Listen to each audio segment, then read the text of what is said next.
શ્રાવણના અંતિમ સોમવારે વડોદરામાં નવનાથ મહાદેવની ભવ્ય કાવડ યાત્રા મેયર ગીતાબેન મકવાણાનું શિવ ભક્તોને આહવાન। શ્રાવણ માસના અંતિમ સોમવાર નિમિત્તે સંસ્કારી નગરી વડોદરામાં શહેરના આરાધ્ય દેવ નવનાથ મહાદેવને જલાભિષેક અર્પણ કરવા માટે ભવ્ય કાવડ યાત્રાનું આયોજન કરવામાં આવ્યું છે। નવનાથ મહાદેવ કાવડ યાત્રા સમિતિ દ્વારા આયોજિત આ યાત્રામાં મોટી સંખ્યામાં શિવભક્તો જોડાય તેવી અપીલ કરવામાં આવી છે। સમિતિના આયોજન મુજબ સવારે 7 વાગે સિદ્ધનાથ મહાદેવ મંદિરથી કાવડ યાત્રાનો પ્રારંભ થશે। યાત્રા શહેરના વિવિધ નવનાથ મહાદેવ મંદિર ખાતે જલાભિષેક કરતી આગળ વધશે અને સાંજે 7 વાગે જાગનાથ મહાદેવ મંદિર ખાતે પૂર્ણ થશે। શ્રાવણ માસની પરંપરા અનુસાર પવિત્ર નદીઓના જળથી ભગવાન શિવનો જલાભિષેક કરવામાં આવશે। સમગ્ર યાત્રા દરમિયાન ભક્તિમય વાતાવરણ વચ્ચે હર હર મહાદેવના જયઘોષ સાથે શિવભક્તો શ્રદ્ધાભાવથી ભાગ લેશે। યાત્રામાં જોડાનાર ભક્તોની સુવિધા માટે આયોજકો દ્વારા વિશેષ વ્યવસ્થાઓ કરવામાં આવી છે। ઉપવાસી ભક્તો માટે ફરાળી ભંડારો, પ્રસાદ તેમજ અન્ય જરૂરી સુવિધાઓ ઉપલબ્ધ કરાવવામાં આવશે। સમિતિએ સ્પષ્ટ કર્યું છે કે આ કાવડ યાત્રા સંપૂર્ણપણે નિઃશુલ્ક રહેશે। આ પ્રસંગે વડોદરા શહેરના મેયર ગીતાબેન મકવાણાએ શહેરના તમામ શિવ ભક્તોને આ પવિત્ર કાવડ યાત્રામાં મોટી સંખ્યામાં જોડાવા અપીલ કરી હતી। તેમણે જણાવ્યું હતું કે તેઓ પોતે પણ આ યાત્રામાં સહભાગી બનશે અને શ્રાવણ માસના અંતિમ સોમવારે ભગવાન શિવના આશીર્વાદ મેળવવા ભક્તોને જોડાવાનું આમંત્રણ આપ્યું હતું। નમસ્કાર। શ્રાવણ માસનો પવિત્ર દિવસ જે અત્યારે ચાલી રહ્યો છે ત્યારે મહાદેવ ભોળેનાથની અસીમ કૃપા આપણા વડોદરાવાસીઓ પર થઈ રહી છે અને હર હંમેશા મહાદેવની કૃપા આપણા વડોદરાવાસીઓ પર થતી જ થાય છે અને થતી જ રહેશે। તો આ શ્રાવણ માસમાં પણ આપણે જે દર વર્ષે છેલ્લા 13 વર્ષથી આપણે જે કાવડ યાત્રા નવનાથની આપણે જે વડોદરામાં કરી રહ્યા છીએ એ આ વર્ષે પણ આપણે કરવા જઈ રહ્યા છીએ। તો આ શ્રાવણ મહિનાનો છેલ્લો સોમવાર, જ્યારે છેલ્લા સોમવાર એટલે કે 7 સપ્ટેમ્બરના 2026ના રોજ સવારે 7 વાગે સિદ્ધનાથ મહાદેવ મંદિરથી મહાદેવની આરતી કરીને આપણે સૌ ભાવિક ભક્તો આરતીમાં જોડાઈએ તેમજ ત્યાંથી આપણે યાત્રાનો પ્રારંભ કરીશું। તો સૌ ભક્તોને મારું આહ્વાન છે કે આપ પણ સાથે જોડાઓ।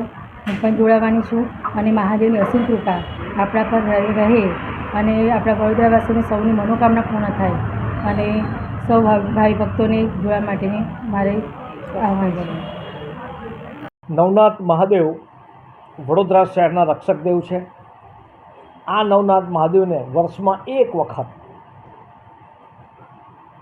પવિત્ર નદીઓના જલથી જલાભિષેક કરવો અને જેના આધારે મહાદેવે જ્યારે સમુદ્ર મંથન વખતે જે ઝેર પીધું અને આજ દિન સુધી કળિયુગમાં દેવાધિદેવ મહાદેવ લોકોના રાગ દ્વેષ રૂપી જે ઝેર પી રહ્યા છે એ ઝેરને શાંત કરવા માટે આ પવિત્ર નદીઓના જળથી જળાભિષેક કરવો એવું ભગવાન વિષ્ણુએ કહેલું અને આ વાત સ્કંદ પુરાણ અને શિવ પુરાણમાં લખેલી છે। અને ત્યારથી કાવડ યાત્રા શરૂ થઈ।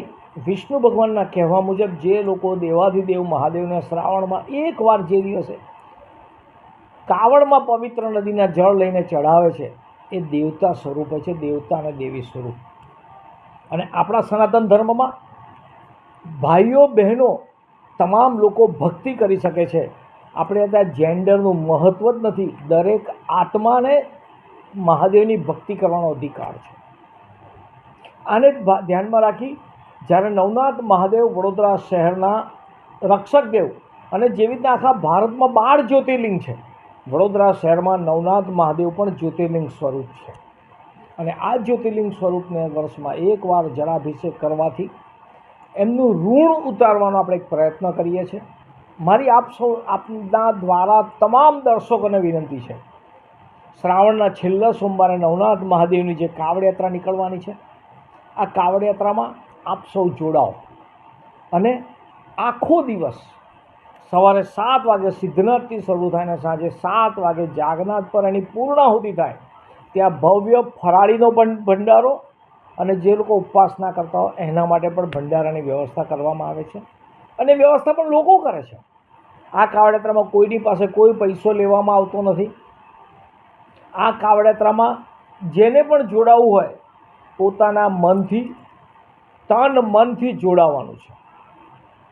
આગલા દિવસથી 2 દિવસ અગાઉથી બ્રહ્મચર્યનું પાલન અને એના પછીના દિવસે પણ બ્રહ્મચર્યનું સંપૂર્ણ પાલન કરવું અને એક દિવસ સંપૂર્ણ એક દિવસ શિવમય, આપણે સૌએ શિવમય થઈ જવાનું છે અને એના આધારે આપણા જીવને શિવ તરફ લઈ જવાનું એક પગલું આગળ વધવાનું છે. આવો એટલે તો અમે કહીએ છીએ, જોઈશું રહ્યા છો. નવનાથ મહાદેવની કાવડ યાત્રામાં જોડાઈ આપણા જીવને શિવ તરફ લઈ જઈએ. હર હર મહાદેવ.